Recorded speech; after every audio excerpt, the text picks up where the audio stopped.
Sunday weekend Madurai to Chennai போக நிறைய travels இருந்தோம். நான் சூஸ் பண்ணது தான் ஆர்ஆ ட்ராவல்ஸ். எதுக்காக இந்த பஸ் சூஸ் பண்ணேன்னா, வீக்கெண்டில் 650க்கு சிங்கிள் அப்பர் கிடச்சிச்சு. ஸோ புக் பண்ணிட்டேன். பஸ்ஸோட எக்ஸ்டீரியர் ஓரளவுக்கு நல்லா இருந்துச்சு. இன்டீரியர் செம்ம க்ளீனாக வச்சுருந்தாங்க. அண்ட் கர்டன்ஸ், பிளாங்கெட் எல்லாமே நீட்டாக இருந்துச்சு.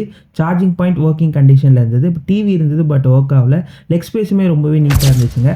ஸோ மதுரையில் என்னென்ன போர்டிங் பாயிண்ட்ஸ் கொடுத்துருக்காங்க அப்படின்னு சொல்லி பார்த்தீங்கன்னா, Thirunagar, Alagappan Nagar, bypass road, Periyar bus stand, Simmakkal, Goripalayam, Mattuthavani, Othakadai, Melur. இது எல்லாமே வந்து Madurai boarding point. So Madurai to Chennai டோட்டலாக வந்து பார்த்திங்கன்னா 8 hours journey. And dropping point of Chennai வந்து பார்த்திங்கன்னா Chengalpattu, Mahindra city, SRM college, Kilambakkam, Tambaram, Chromepet, Pallavaram, Ashok pillar, Vadapalani வழியாக கோயம்பேடு ரீச் பண்ணுறாங்க.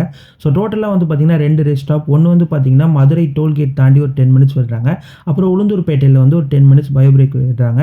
என்னை பொறுத்த வரைக்கும் ஒரு கம்ஃபர்டபுளான ஜர்னி. நீங்கள் இதுக்கு முன்னாடி இந்த பஸ்ஸில் ட்ராவல் பண்ணிக்கிங்களேன்னு காமெண்ட் பாக்ஸில் கமெண்ட் பண்ணுங்கள். வீடியோ பிடிச்சிருந்தா லைக் பண்ணி சேனலை சப்ஸ்கிரைப் பண்ணுங்கள். டாடா.